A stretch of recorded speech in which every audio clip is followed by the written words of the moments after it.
Bienvenidos a Medicina por un tubo, un espacio de Roche Pharma España en el que le ponemos voz y también cara a la salud.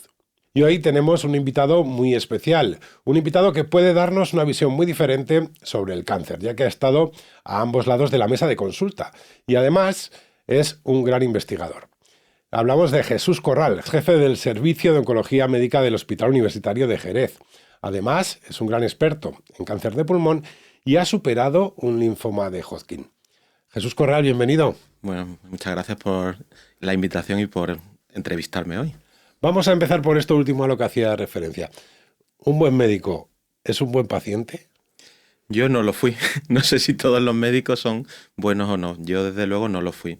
Para mí fue muy complicado, ¿no? Supongo que cuando te pones en el lugar de pacientes, el que te diagnostiquen de un cáncer, pues siempre supone un punto de inflexión y para mí supuso de un día para otro una pérdida de libertad absoluta. No solo a corto plazo, porque al final los médicos vivimos mucho con agenda, yo soy de agenda de papel, donde lo apunto todo, y eso de repente la agenda ya no existía. Y cuando ya te das cuenta del diagnóstico y de la magnitud que tiene y lo que implica, también una pérdida de libertad a largo plazo. Y el concepto de ser médico y ser paciente, y en el sitio donde yo me traté, pues muchos de los médicos que a mí me trataban daban por supuesto que yo conocía muchas de las cosas que me iban a pasar. Y eso la verdad que a mí me hizo sufrir doblemente y pasarlo muy mal, ¿no? Con mucha necesidad de ayuda y mucha necesidad de soporte psicoemocional. En ese momento en el que uno se pone en el lugar del paciente, claro, la experiencia es absolutamente distinta a la habitual. O sea, ¿qué es lo que va sintiendo uno? O sea, de repente el giro de 300... Yo sentí al principio un mare magnum de sensaciones que probablemente y afortunadamente no había vivido, ¿no? El miedo, la incertidumbre, la angustia, el qué va a pasar, ¿no? Y el convivir con eso inicialmente es complicado. Mi diagnóstico fue complejo y esa incertidumbre se prolongó bastante. Y eso hizo que también hubiera un deterioro físico muy importante previo a un diagnóstico definitivo y a un inicio de tratamiento, y que también la percepción de enfermedad fuera de mayor gravedad a lo que afortunadamente luego acabó siendo, ¿no? Porque los que nos dedicamos a la oncología sabemos que el linfoma de Hodgkin es un tumor potencialmente curable en un porcentaje mucho mayor, ¿no?, de los tumores sólidos que nosotros los oncólogos tratamos en consulta. Pero yo pasé por muchas etapas durante el diagnóstico y la evolución de la enfermedad. La inicial fue la peor, probablemente por la incertidumbre, y tampoco fue buena el periodo de tratamiento, porque lo que te decía, ¿no? Muchas veces me ponía en el lugar del médico, ¿no? No dejaba nunca esa bata al lado, me adelantaba lo que iba a pasar, sabía cuándo iba a estar neutropénico, cuándo iba a necesitar soporte de medicación, cuándo tenía complicaciones que tenía que estar ingresado, y la verdad que hice que los hematólogos, en este caso, lo pasaran regular tratándome, ¿no? O sea, digamos que el exceso de conocimiento hace que Para uno... mí fue negativo. Claro, a la hora de confiar en los demás afecta, ¿no? Sí, yo creo que esa es la clave, ¿no? Yo no tuve nunca confianza en el equipo médico que me trataba. Y esto a mí me hizo reflexionar mucho, porque realmente yo me vi muy reflejado en los médicos que a mí me trataban. Médicos con mucho potencial científico, pero que quizás en el tú a tú con el paciente, que demandaba un tipo de información, no eran capaces de adaptar la información a lo que yo solicitaba, o a mi información, a lo que yo pedía. Era un perfil, como digo, ¿no?, de un alto nivel científico, pero quizás de carencias humanas que yo necesitaba en ese momento, y muy robotizado. A mí me gusta usar mucho esa palabra porque yo me veía muy reflejado en lo que veía delante de mí, ¿no? Alguien que sabe mucho, pero que en muy poco tiempo tiene que dar muchísima información, y que probablemente yo me enteraba de algo más que el resto, pero luego pensaba que si yo daba esa información como me la estaban dando a mí, probablemente el que tenía que recibirla no se enteraba de nada. Este tipo de tensión que se genera, entiendo que hace que psicológicamente sea muy duro el proceso. Para mí fue muy complicado el asumir la enfermedad, a pesar de que, por otro lado, sabía que el tener un diagnóstico de un linfoma de Hodgkin, la probabilidad de éxito era alta, pero tenía prisa, tenía ganas de que todo ocurriera, porque lo pasaba muy mal. Pero lo pasaba muy mal, sobre todo desde un punto de vista mental. Físicamente también tuve muchas consecuencias negativas del tratamiento, pero probablemente mi principal problema es que yo no asumía lo que me estaba ocurriendo. Y de hecho, algo muy curioso que a mí me pasaba era que tenía la necesidad de conocer a gente que pasara por el mismo proceso que yo. Porque yo decía, jo, ¿no? Si yo trato a muchos pacientes con una enfermedad mucho más grave en la consulta, con tratamientos similares, no lo pasan tan mal, o era mi percepción, ni desde el punto de vista físico ni desde el punto de vista mental. ¿Qué me está pasando a mí? ¿No? ¿Por qué yo lo paso tan mal? Y al final, hablando con un amigo de batalla, ¿no? Que pasaba por el mismo proceso que yo, unos años más joven, él, bueno, no sé si me dio la clave, pero a mí siempre me ha hecho pensar, ¿no? Que eso probablemente fue algo que hizo cambiar mi actitud. Y era que él vivía el día a día. Los médicos no vivimos el día a día. Tenemos una agenda donde ya tenemos programados ponencias para dentro de 3 meses, asistencia a congresos dentro de 6 meses, ¿no? Y vas rellenando, ¿no?, huecos con mucho tiempo. Y él decía, mira, tienes que vivir cada día como si fuera el último. Disfruta, porque dentro de ese día hay momentos buenos que si no te das cuenta de que son buenos, no los disfrutas. Y mañana será otro día, no sabes cómo va a ocurrir. Pero el hoy, y el presente y el que te encuentres bien, disfrútalo. Si mañana ocurre algo, pues ya mañana vendrá, ¿no? La verdad que eso me hizo vivir con más paz, ¿no? Y disfrutando esos buenos momentos dentro del proceso malo que estaba viviendo. Y en esos momentos, ¿qué importancia tiene el equipo multidisciplinar que rodea al paciente? Porque desde el punto de vista del oncólogo uno tendrá muy clara su función, ¿no? Pero cuando está en el lado del paciente igual valora también el aspecto psicológico, la calidad del entorno. Yo necesité mucha ayuda que demandaba y que afortunadamente en el sitio donde yo me traté existían esos recursos, lo cual también me ha hecho, ¿no?, reflexionar con el paso del tiempo la necesidad de los mismos en los sitios donde no están, que son muchos, ¿vale? Pero para mí fueron fundamentales 2 pilares. Uno, la enfermería, ¿no? Yo confiaba mucho más en las enfermeras que inicialmente me entrevistaban, que me llamaban, que veían cómo estaba, que hablaban conmigo, que se sentaban, que me administraban el tratamiento. Tenía muchísima más confianza en ellas que incluso en el equipo médico. Y en el equipo médico no es que no confiara, eran expertos de muy alto nivel, pero tenían otras muchas cosas que hacer y conmigo estaban 10, 15 minutos el tiempo de la consulta o el tiempo de la pregunta. Y luego también para mí fue importante el darme cuenta que necesitaba apoyo emocional. Y es verdad que mi impacto con el psicólogo no fue demasiado productivo para mí, no me sirvió. Y sin embargo, el ir a una consulta de psiquiatría, el hablar con el psiquiatra y sobre todo el empezar con tratamiento antidepresivo, en este caso, a mí me cambió la vida. Me cambió la vida porque realmente lo que estaba viviendo era que esa incertidumbre, ese miedo, esa angustia estaba repercutiendo en mi situación mental y por tanto necesitaba un tratamiento para revertirla. Y a mí ambos pilares me sirvieron mucho desde el punto de vista profesional. Desde el punto de vista personal había otras cosas. Y desde el punto de vista personal también es importante, o sea, el contar con un entorno que está al lado, entiendo que también es significativo, ¿no? Sí, ¿no? En los pilares yo creo que para superar un proceso de este tipo, para mí fueron básicamente la familia. Es verdad que yo que he hablado muchas veces de este tema, padecía una gran enfermedad mayor que el linfoma de Hodgkin, que es a lo que a mí me gusta llamar la profesionalitis, ¿no? Vivía por y para trabajar y no era consciente o no había sido consciente de la gran familia que tenía al lado hasta que me pasó esto. Por tanto, a mí la enfermedad, sobre todo, me ayudó a valorar la importancia y la fortaleza de tener una familia. Y luego lo segundo es, para mí fue importante redescubrir la fe, ¿no? Había muchos momentos de silencio, muchos momentos de tristeza, muchos momentos de incertidumbre y siempre me generaba mucha envidia la gente que vive con profunda fe, que tiene capacidad de hacer oración y de que incluso con la mayor adversidad es capaz de vivir las cosas con alegría. Ejemplo, mi mujer, ¿no? Y yo era incapaz, siempre lo había envidiado, pero era incapaz de vivir así. Y me ayudó a esos momentos de silencio ser capaz de hacer oración y encontrar paz interior. Y desde entonces la verdad que vivo más feliz. La lista de aprendizajes es larga, es una experiencia vital realmente impactante. Y al final, ¿qué queda? ¿Qué se aprende para luego tratar a los pacientes de cáncer de pulmón en el día a día?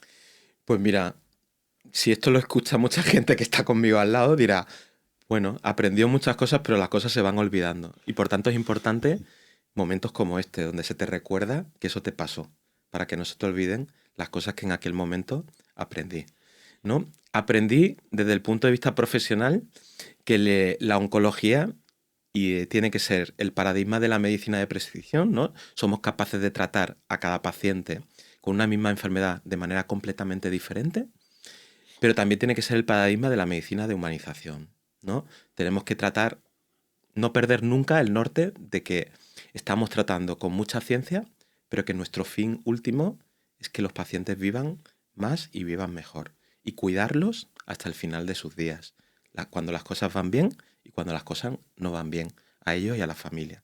Eso desde el punto de vista profesional. Y desde el punto de vista personal, siempre tener una escala clara de valores. El trabajo es muy importante, a mí me hace muy feliz, no podría hacer otra cosa en la vida que trabajar haciendo oncología y dedicándome al cáncer de pulmón. Pero a tu alrededor hay gente que te necesita mucho, ¿no? Y que te dan mucho. Y por tanto, siempre tener una escala de valores y acordarse de que eso es lo prioritario en la vida. Que en mi caso, ¿no? Probablemente tendría que ser la fe lo primero y luego la familia. Yo todavía no he sido capaz de alcanzar eso.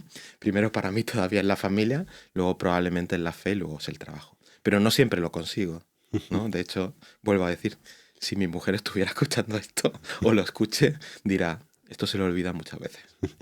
Han cambiado las prioridades cuando uno se sienta delante de un paciente. Es muy distinta una consulta previa a una consulta ahora. Yo siempre he tenido la percepción personal, ¿no? Y probablemente egoísta, porque no tenía gente que me lo rebatiera, que era una persona bastante empática y que se ponía bastante en el lugar de. Pero probablemente no somos conscientes de lo que está pasando esa persona hasta que probablemente nosotros mismos lo pasamos. Entonces a mí eso me ha hecho reflexionar mucho cuando estoy delante de un paciente. Es verdad que tenemos muchas veces en la consulta el tiempo que tenemos y podemos dedicar ese tiempo lo único que con la máxima calidad posible. Pero sí que me ha hecho ponerme siempre en el lugar de, y eso es importante. Esa empatía, ¿no? Que es como se llama ponerse en lugar de, es algo de lo que siempre hablamos, pero que es difícil en el día a día poder llevarlo a cabo por toda la burocracia que supone nuestra profesión, por todas las interrupciones, por todos los ambientes donde trabajamos, por el poco tiempo que tenemos. Pero yo intento hacerlo. Eso hace que muchas veces pues, mi consulta sea más prolongada, que me atasque más, que no tenga tiempo. Pero bueno, yo creo que al final te vas con la conciencia tranquila y con la sensación siempre de tener, ¿no? Un trabajo bien hecho. ¿Qué consejos da a otros compañeros sobre lo aprendido? Bueno, yo creo que esta entrevista puede ser un consejo, ¿no? Entonces, que escuchen, ¿no? O que vean esta entrevista. Pero yo ahora que cambié, ¿no? De trabajo, volví de una institución privada y volví a una institución pública y volví precisamente por esta experiencia de vida. Yo trabajaba en un sitio donde es un privilegio trabajar, ¿no? Donde los recursos son muchos, donde uno tiene mucho soporte alrededor y donde los pacientes se tratan con una calidad científica y humana máxima. Y sin embargo volví a un sistema de donde venía y donde me había ido precisamente por la falta de. Y volví por la sensación de que esto tenía que llegar a todo el mundo. Igual que yo tenía o había tenido el privilegio de ser tratado de una manera tan especial y tan buena, porque eso no se podía conseguir en sitios donde los recursos y las posibilidades no son tantas. Y que tenía que luchar con responsabilidad, ¿no? Y volver a mis orígenes para tratar de que los pacientes que estaban a mi alrededor se trataran igual de bien que yo.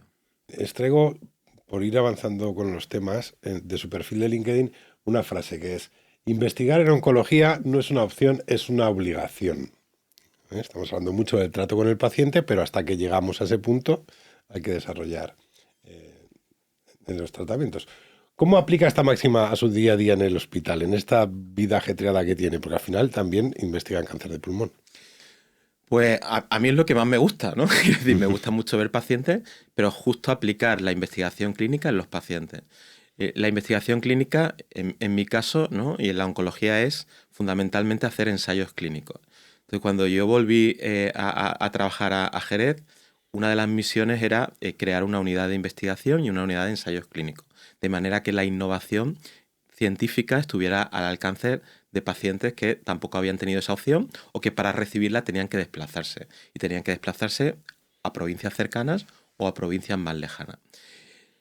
En oncología la única manera de avanzar es haciendo investigación a modo de ensayos clínicos, que no es más que etapas donde nosotros testamos fármacos para ver que son seguros, ¿vale? Y que son eficaces. Y nuestro último objetivo es que esas terapias se conviertan en el estándar de tratamiento para ellos y conseguir que vivan más y vivan mejor, ¿no? Y lo que hacemos o lo que hemos conseguido en los últimos años, sobre todo en cáncer de pulmón, es conocer muy bien los tumores en el laboratorio para que esos fármacos que luego testamos en los pacientes se traduzcan en realidad en muy corto plazo, ¿no? Por eso decía, ¿no?, que la medicina, la oncología en este caso, ¿no?, es el paradigma de la medicina de precisión, pero justo el cáncer de pulmón es el prototipo donde somos capaces de dar ese tratamiento adecuado a ese paciente concreto y en ese momento adecuado, que es el concepto de medicina personalizada. ¿Y cómo se percibe el impacto de esa investigación en un entorno clínico como el que tiene en el Hospital de Jerez? Pues es cuestión de tiempo y de trabajo. Al final, los hospitales que son puramente asistenciales muchas veces no han tenido la oportunidad de ver esa importancia de la investigación o la han visto de lejos, porque han tenido que enviar a sus pacientes a otros centros para que ellos se pudieran, ¿no?, beneficiar de estos tratamientos. El tener la oportunidad de iniciar un proyecto donde tú desde cero organizas una unidad de investigación, empiezas con nuevos ensayos clínicos, empiezas a tratar a nuevos pacientes, hace que el grupo se vaya de alguna manera contagiando de esta sensación de que esto es importante, de ver cómo funcionan los nuevos fármacos, qué efectos secundarios tienen, pero también qué eficacia y cómo eso en el día a día es capaz de cambiar la vida de los pacientes, porque muchas de las cosas que vemos, muchos de los fármacos que usamos en el momento, que ni siquiera algunos de ellos tienen nombres, ¿vale?, a lo largo del tiempo se convierten en el tratamiento que reciben todos los pacientes y tú has sido capaz de ver cómo esos tratamientos han cambiado vidas, ¿no? Y has sido capaz de estar involucrado en el proceso de desarrollo de esos nuevos medicamentos.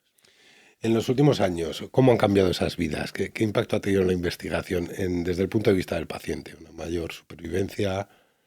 Pues en cáncer de pulmón, sobre todo, los dos grandes hitos que ha habido en los últimos años han sido, por un lado, la medicina personalizada. Somos capaces de, en un tipo concreto de cáncer de pulmón, seleccionarlo molecularmente y entre el 30 y el 50% de los casos detectamos una alteración molecular que tiene una terapia dirigida. Una terapia dirigida que generalmente es una terapia oral que no solo tiene un impacto en supervivencia, sino también en calidad de vida por un menor perfil de efectos secundarios que lo tradicional, que había sido la quimioterapia. Ejemplo de cifras claras, ¿no? Con quimioterapia la probabilidad de éxito y supervivencia en un paciente con carcinoma de pulmón metastásico pues no superaba el 10% a los 5 años. Y estamos hablando que aquí conseguimos entre el 30 y el 60% de pacientes vivos a los 5 años. Por lo tanto, estamos multiplicando o por 3 o por 6. Y el otro gran hito ha sido la inmunoterapia. La inmunoterapia es un nuevo concepto de tratar el cáncer y ha revolucionado muchísimos tipos de tumores y entre ellos el cáncer de pulmón. No solo ya en el contexto de enfermedad metastásica, sino también en la enfermedad localizada. Y con la inmunoterapia conseguimos lo mismo, conseguimos que los pacientes vivan más, pero también vivan mejor. Son opciones de tratamiento que claramente han reducido el perfil de efectos secundarios que sufren los pacientes y que tienen un impacto claro en la calidad de vida, ¿no? Uno de los objetivos claros de los tratamientos que usamos los oncólogos con los pacientes en cáncer de pulmón es vivir más, pero siempre tratar de no vivir peor. Y si miramos hacia el futuro, porque vivimos en una época de mucho avance en investigación, ¿qué es lo que se ve en el horizonte? Pues nuevas maneras de tratar el cáncer de pulmón, nuevas combinaciones, nuevos fármacos, fármacos en población pretratada, opciones de combinar inmunoterapia, terapias dirigidas, anticuerpos biespecíficos, anticuerpos conjugados, una revolución biotecnológica brutal, ¿no?, que primero testamos en pacientes con mucha carga de enfermedad y muy pretratados, pero que afortunadamente esta investigación va muy rápido y ya incluso, ¿no?, estamos tratando a pacientes en estadios más precoces. Nuestro objetivo siempre es trasladar de una manera rápida todo lo nuevo al contexto donde podamos tratar y curar a más pacientes. Pero lo que viene es absolutamente alucinante en cuanto a nuevos fármacos, a nuevas combinaciones, no hablar de la inteligencia artificial y todo lo que nos va a ayudar en diagnosticar a más pacientes de manera más precoz. Por tanto, estamos viviendo no solo ya una revolución farmacológica, sino una incorporación clara de la tecnología a nuestro día a día de la consulta y de la de los pacientes. ¿Hay casos concretos de esto? Porque en realidad nos pasa un poco cuando hablamos de tecnología como cuando hablamos de medicina, ¿no? Nos enfrentamos igual a un paciente y a veces no somos capaces de trasladar el conocimiento de un modo muy adecuado y muy preciso, ¿no? ¿Cómo puede ayudar directamente, de un modo concreto, la inteligencia artificial? Pues mira, hay mucho estudio, ¿vale? Actualmente sobre muchos aspectos, ¿no? Pero a mí algo que me atrae mucho y que lo veo cada vez más en publicaciones, es verdad que todavía no es una realidad en el día a día, es la capacidad que pueden tener las matemáticas, la tecnología, para predecir, por ejemplo, el riesgo de recaídas, ¿no? Para ver, ¿no?, incluso cómo van a tolerar los pacientes un determinado tratamiento, ¿no? Hace poquito conocí a una matemática que trabaja en la Universidad de Cádiz y ella trabaja en modelos predictivos de recaída de leucemias en niños, ¿no? Pues, joder, pues un linfoma de Hodgkin como el mío, pues la probabilidad de curación a los 5 años probablemente supera el 85%, pero sigue habiendo un 15% de personas que no se curan. Si somos capaces, ¿no?, con inteligencia artificial, con modelos predictivos, con deep learning, ¿no?, con matemáticas, de predecir a qué pacientes eso no le va a ocurrir, eso es maravilloso, ¿no? O un paciente con cáncer de pulmón que le ponemos una terapia dirigida, que sabemos que va a ir bien, pero también sabemos que al cabo de un tiempo eso no va a funcionar. Pues si somos capaces con inteligencia artificial de detectar en qué momento eso va a ocurrir, somos capaces también de adelantarnos a esa nueva maniobra de tratamiento para, obviamente, prolongar su vida. Por tanto, a mí lo que más me atrae es esto, pero hay aplicabilidad de la inteligencia artificial prácticamente en todo lo que implica, ¿no?, tratar a un paciente y diagnosticar a un paciente con cáncer de pulmón. Y hablamos de predecir y hay una palabra muy similar que es prevenir.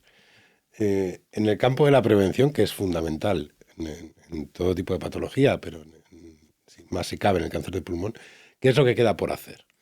Pues queda por hacer muchísimo, porque no sé si sabes, pero hay un sistema de screening, ¿no?, que ha demostrado una evidencia en reducción de la mortalidad en cáncer de pulmón. O sea, hoy día sabemos desde hace muchos años que pacientes que cumplen unas características concretas, una edad concreta, hábito tabáquico, si se hacen un TAC de baja dosis anual, esto es capaz de disminuir el riesgo de muerte por cáncer de pulmón hasta en un 25% de los casos. Sin embargo, este sistema de screening en España nunca ha sido considerado costo efectivo y no es una realidad en el sistema sanitario público español. Por tanto, hay mucho por hacer porque hay un sistema eficaz, ¿no?, para prevenir de alguna manera el cáncer de pulmón y sin embargo no lo tenemos implementado. Y luego mucho por hacer en dejar de fumar, ¿no? Al final tenemos un agente identificado que es causal del cáncer de pulmón en el 80% de los casos. Por tanto, tenemos mucho por hacer en ese sentido. Es verdad que al final es un hábito,